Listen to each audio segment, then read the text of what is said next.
All right, let's get straight into it in my match reaction. Inter Milan 1, Arsenal nil.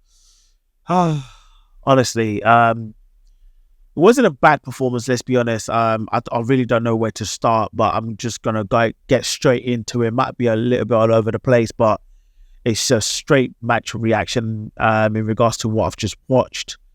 Um, to start off with, let me start from the beginning. If you watch my match preview, I did say I wanted Ranieri to start this game. And if you look towards the end of the game in the last 10 minutes, it kind of proved itself.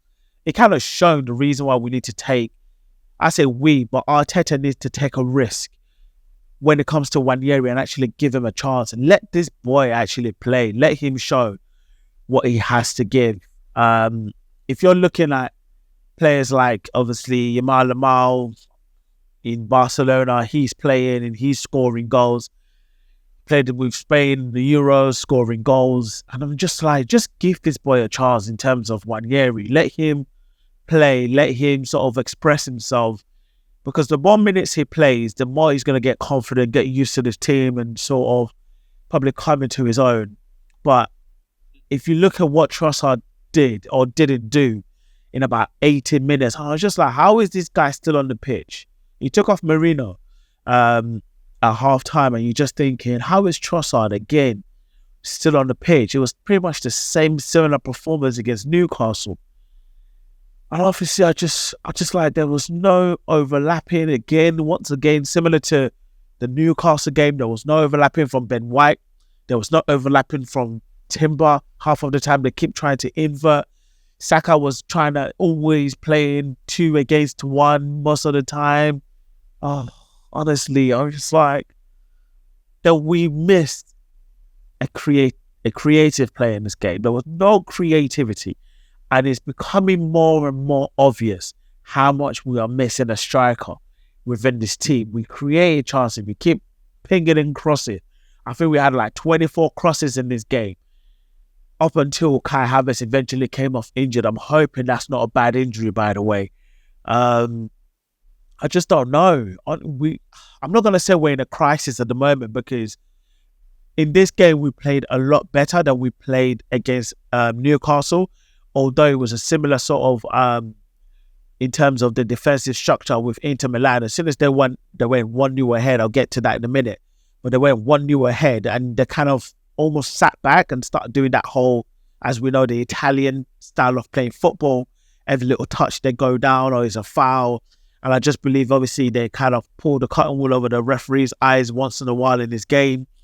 And talking about the referee, let's get straight into that. Because this match was won on the refereeing decision. And to be fair, it was a decision that he had to make. We may not like it as Arsenal fans. I personally don't like it. It all comes down to the UEFA rules, right? Because it seems like the rules are different in the Champions League than they are in the Premier League, because there are different governing bodies. In the Premier League, that wouldn't have been a handball because of the proximity, and also his hand was not in an unnatural position, in my opinion. However, it's like the attacking Inter Milan player has kicked the ball onto Marino's hand, if you ask me. He's kicked the ball. If you look at it properly, analyze it, there is no way that should have been given as a handball. However, like I said, when you look at the UEFA's ruling in regards to how they sort of, their governing body and their rules when it comes to the Champions League, according to their laws of the game, is a handball. And I just don't understand how that is handball.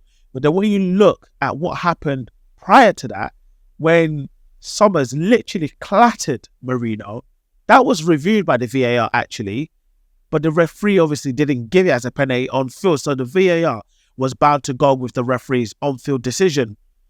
But I'm just like, VAR looking at it thinking, you have a better angle. It is clear that that was a stonewall penalty. How that was not given, I couldn't tell you. And that, you can argue and say, oh, it's typical Arsenal fans moaning again, things not going against that. But yeah, he's not going against us. In the Premier League, he's not going for us. He's going against us. In the Champions League, he's going against us. He's not going for us. So yeah, it just feels like things are going against us at the moment. And we're losing games. We're dropping points in club competition, in club football, in the Premier League, in the Champions League. And that's what, 4 games now. We've lost 3 out of 4 games and only drawn 1. We haven't even won a single game. And now we're supposed to go against Chelsea away from home again in the Premier League before the international break. I just don't see how this team can score a goal right now. And it's becoming more and more obvious. Us not signing a striker is coming back to bite us. But I look at it and I compare it to this time last year in this season, right? Last season, sorry. Literally, it's almost identical because we were struggling to score goals this time last season. Just don't forget that. And obviously, we then went on a winter break and all of a sudden we came back and we're just scoring goals for fun. Unfortunately, this season, we don't have the pleasure of having a winter break. We're playing throughout. We don't have a winter break, unfortunately. So, because I believe there's the Club World Cup next summer and obviously we had the Euros and wherever else it may be, but there is no winter break this season. So we're not going to have the pleasure of going away to Dubai again, having that warm training and all that kind of stuff, warm weather training. We don't have the joy of that. And I just feel like these players, they just need to find something or find how they're going to start scoring goals again. Because honestly, I don't see how there's no creativity. And I beg the question, is like, if it just seemed to me that Arteta didn't really want to play Odegaard tonight. He didn't want to risk it. It just seemed like he just took him out there for morale as the club captain, just to support the players. And I just feel like he didn't have any intentions of playing Odegaard tonight. The only reason why his hand was forced to bring on Odegaard tonight was because Kai Havertz got injured, which looked like a bad injury. And I just hope that it's not a bad injury and obviously recovers before Sunday. But yeah, it just didn't seem to me like Odegaard was meant to come on tonight, and it was just a last-minute result.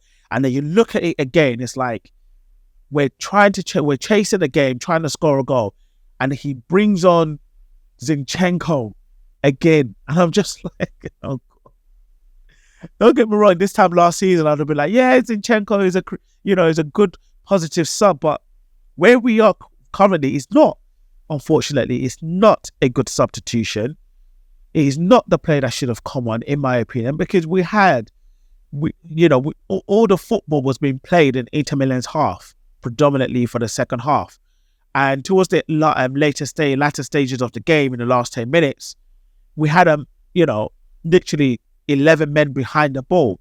So, in my opinion, it's like, was it the right decision to bring on Zinchenko at that time and take off Timber? And I just don't get the decision making from Arteta. He needs to go back and, he just needs to, I don't know, maybe during this international break, hopefully before the Chelsea game, come up with a new formation, new tactics, because one, Trossard is not doing it in that number 10 role. It's either he plays in the left wing role, it's either him or Martinelli, because these players are not doing it right now. Trossard is just not doing it. And Martinelli was not productive tonight. Saka looked like he just needed help on that wing, either an overlapping run from Ben White or 1-2 with Odegaard, and he wasn't getting that. So I'm frustrated, honestly. I just don't see how we can go forward and how we can score goals. It just seems to me like we've become a set-piece team and a set-piece. Everyone's calling us set-piece FC, like Stoke back in the day, and that's what it's looking like. I can't help but agree, because we just keep pinging in crosses left, right and centre. There's no one getting onto it. We're missing chances. We're shooting is going over the bar. Yeah. It's worrying times. We're not in crisis at the moment, because teams do go through blips. It's our first defeat in the Champions League this season, like I said. There are still games to go. We can still obviously turn it around.